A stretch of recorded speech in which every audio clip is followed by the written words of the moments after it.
Hey guys, so now that I'm in Asia, I got to use some of the most popular cards in Canada that offers no foreign transactions when shopping in a foreign currency. Now in Canada, cards that offer no foreign transactions is surprisingly rare, which sucks because personally I feel like it's the most important feature in a travel credit card. Now I brought with me 3 cards in Canada that offers no foreign transactions during my trip in Taiwan. Notice I said cards and not credit cards because EQ Bank card and Wealthsimple Cash card are not technically credit cards.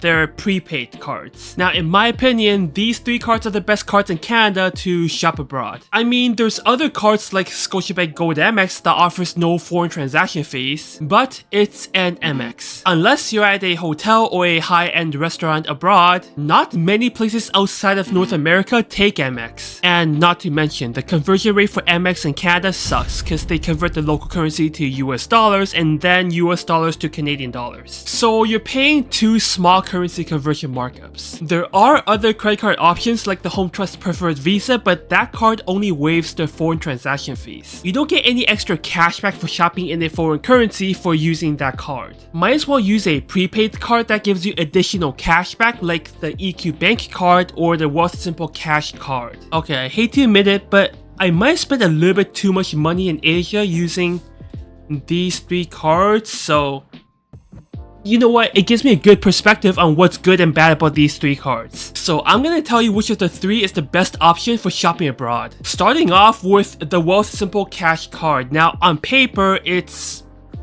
unbeatable. It waives all foreign transaction fees and it gives you a 1% cashback. Now I used this card quite a lot in Asia and I have to say it's good. Actually very good. I especially like the feature that right when you use this card, your phone will immediately notify you that your card was just used. To me, that's a very important feature, especially when I'm traveling in a foreign country where I'm not too familiar with the territory. I mean, if you happen to lose your card in a foreign country and somebody uses your card to purchase in a foreign country, you'll know immediately and you'll know where. And using that information, you can take immediate action like calling the police or locking your card. Now, in terms of exchange rates, MasterCard and Visa both offer very solid exchange rates. In fact, it was so low that it was basically negligible. Now, before we go any further, this is something important I realized while I was shopping in Asia. When you're shopping abroad, the machines might ask if you want to pay in the local currency or in Canadian dollars. Here's the thing,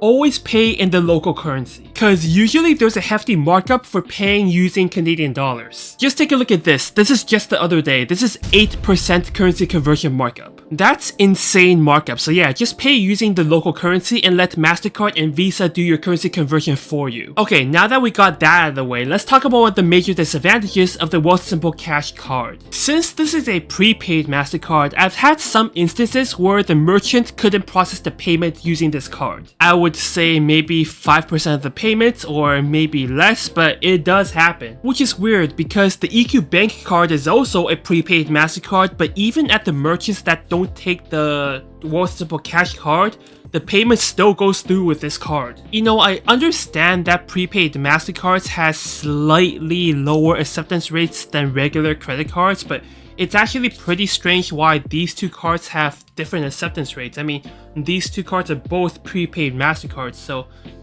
I gotta dig a little bit deeper, but this card has higher acceptance rate than this card, very slightly though. But still, Wealthsimple Cash card, if you travel, you need this card. Cashback on foreign purchases, immediate notification when your card gets used, extremely solid. Now the next card, the EQ Bank card, also one of the most popular cards in Canada, unfortunately isn't my priority choice. Here's why. First of all, 0.5% cashback instead of 1%, I mean, it's still good for foreign purchases, but why sell for good when you can get great like the Wealthsimple Cash card? And here's another slight but important problem that I have with the EQ Bank card. When you make a purchase with this card, your phone doesn't immediately notify you. You have to log into your EQ Bank account to see your transaction posted. Now, that's not the problem. The problem is if you lose your card and somebody steals your card to make purchases around the country in a foreign country, you're not gonna know immediately. Cause let's be honest, you're not gonna be checking your EQ bank account app 24/7 abroad when you're traveling. So basically, because of the security issues with this card, I would be a little bit more cautious when using this card. Now in Taiwan, where I currently am, where it's generally safer, it wouldn't be a big security concern for me when I'm using this card. But in countries where pickpocketing is a big concern like Western Europe,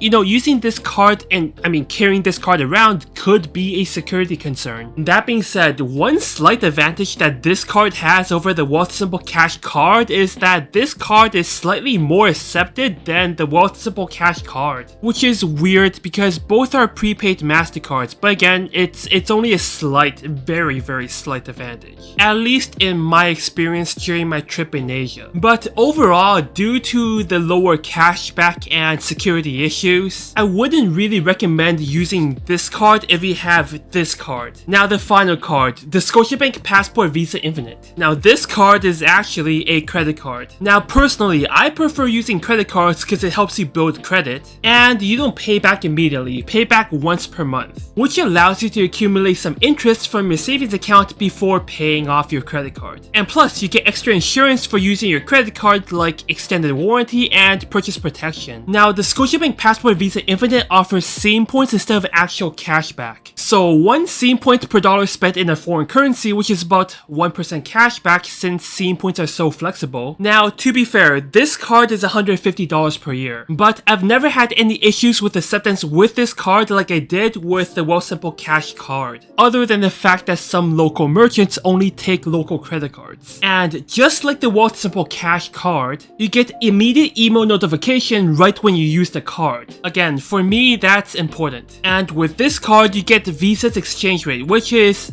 pretty good. For example, I bought a bubble tea a couple days ago for 2.98 Canadian dollars. Remember, always pay the local currency, so for me, I paid 70 NT, and at that exact moment, the currency conversion for 70 NT is exactly 2.98 Canadian dollars. So the exchange rate for using this credit card when you're shopping in a foreign currency is almost non-existent. And yes, bubble tea in Taiwan is like 3 Canadian dollars after tax, not like $6 or $7 pre-tax in Canada. So I'm finding it really hard to keep my weight down in Asia.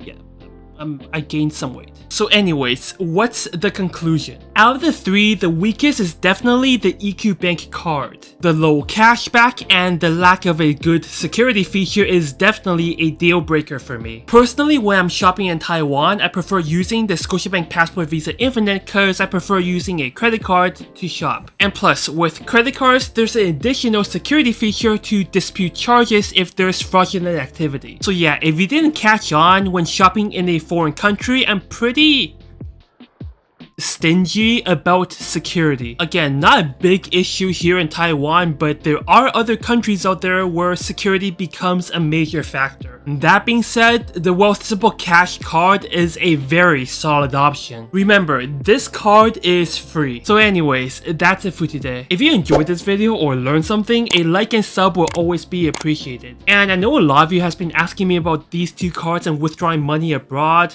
I'm getting to that. I'll be doing that soon. Life has been a little bit busy, but I'll get to that. So yeah, if you're new to the channel, I make financial tips for Canadians in my long form content and financial comedy in my shorts. So with that said, thank you for watching and I'll see you next time.